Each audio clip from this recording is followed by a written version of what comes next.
Hello दोस्तों, जय माता दी। आप सबका हमारे चैनल पर स्वागत है। आज हम आप सबके लिए एक बहुत दर्द भरा भजन लेके आए हैं, जो कि अभी अभी थोड़े दिन पहले जबलपुर में जो कांड हुआ था, आप सबसे छुपा नहीं है, सभी देशवासी इसको जानते हैं। उस पर थोड़ी सी कोशिश किए हैं लिखने की कि एक माँ अपने बच्चे को बचाने के लिए कितनी कोशिश और कितनी विनती कर रही है। आप सब सुनिए और कमेंट करके ज़रूर बताइए कि आप लोगों को कैसा लगा। अगर अच्छा लगे तो एक छोटा सा लाइक और शेयर ज़रूर करें।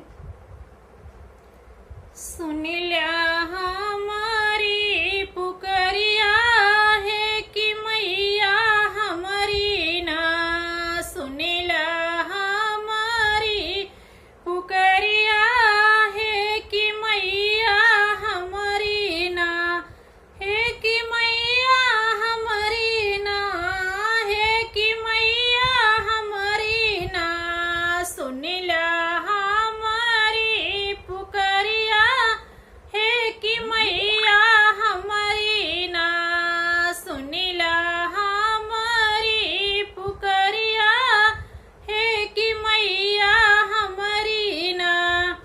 तू तो जग तारनिया हो, जग महतरिया है, बचाई ना लेत्यो ना, है बचाई ना लेत्यो ना।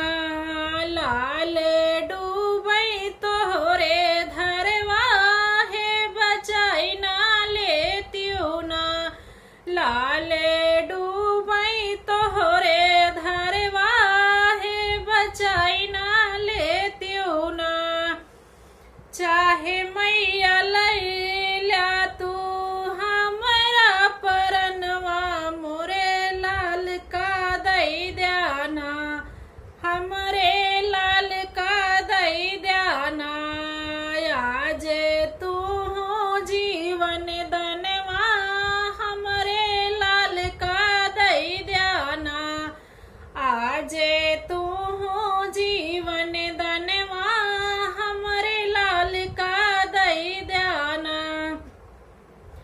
केहू के भैया डूबे, केहू के भतीजवा, मोरे ललनवा डूबे ना, मोरे ललनवा डूबे ना।